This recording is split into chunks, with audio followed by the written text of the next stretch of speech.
Hello gentle viewers, welcome to the Real DVD Watchers, week 3. This is of course the Hitchcock week.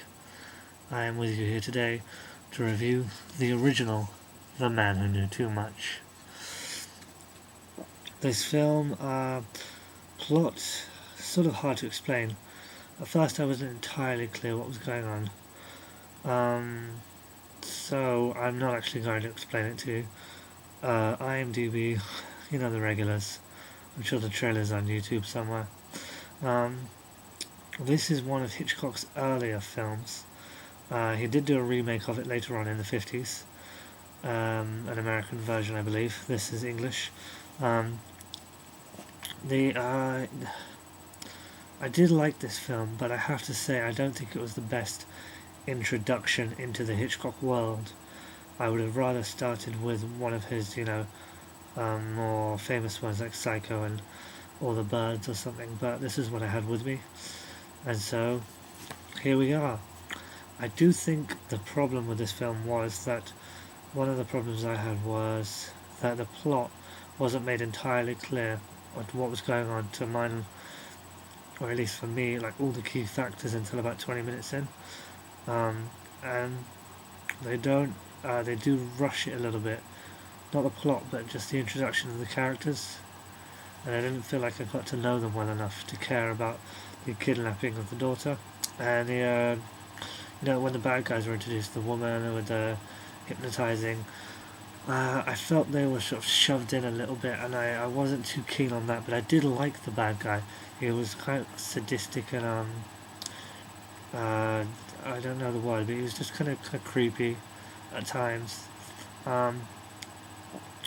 Because this is one of Hitchcock's earlier works, I know I haven't seen any of his other films, but I do believe that this, I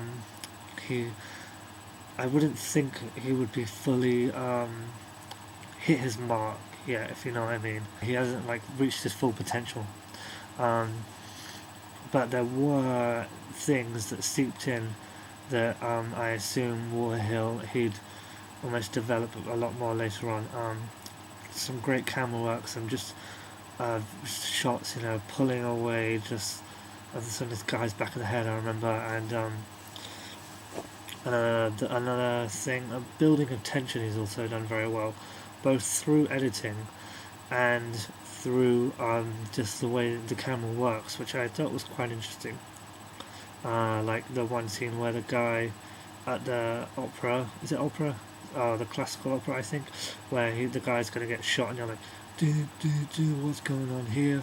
Yeah, of the building, through the shots and the way it was edited, and just the camera work and the overall tone of it, and that fade in. I love, there's a scene where the woman's crying because she knows this guy's about to be shot, and you see it from her point of view, and I can only assume that when you're seeing it from her point of view, it's like fading out, as if, because when your eyes go blurry when you're crying, it's supposed to be that, and then it fades almost to this curtain where the gun is, and I just thought, no, that's bloody brilliant editing. That is how you do it. And transition between shots. On the other hand, I did feel the editing was choppy at times, but that, I believe, is due to the fact that it was made in the 30s and they didn't have the best equipment, and you have to work with what you've got. So that's understandable, but sometimes it did feel just a bit jumpy and laggy almost, if that's a word even. But I can forgive them for that because, it's the 30s. It was kind of short. I felt like there needed to be more oomph to it, more depth, just a little more charisma to the film. I don't know if that's right, but that's my feelings on it. The end climactic scene, there was one thing I really loved about that. It was a good scene, there was a nice build up and stuff, but where, without trying to give too much away, where the woman, if you've seen it, where the woman shoots the guy on the roof, that little, just the way that was edited together, her grabbing the gun and just her face, and you're like, oh yeah, she's gonna do it, and then that kind of, not close, close up on her face, and then just bam, and the guy's dead, and I was like, yes, that's That is what I imagined Hitchcock would be. That is how I foresaw Hitchcock almost. Um, so yes, um, it was an interesting film. It did have flaws, in my opinion. I did like it though. I did enjoy it. I wasn't fully invested in it, but for what it was when it was made, I thought it was a thoroughly enjoyable film. Good characters, good villain, an interesting plot, if not entirely conveyed well at the start, and um, the acting style is hard for me to adjust to because I'm not used to that way of doing it. This kind of perfection almost. But I think it's something I probably will get used to, and I will definitely check out the remake. I do believe it is in the Hitchcock collection that DVDM and Scotty Boy, sorry, and a few others have. So I want to, yes, so I'll be watching that and many other Hitchcock films when I get that. So I look forward to seeing some of his later better works.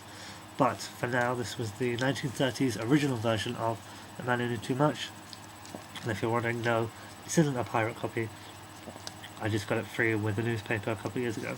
That's why it's in this cardboard sleeve.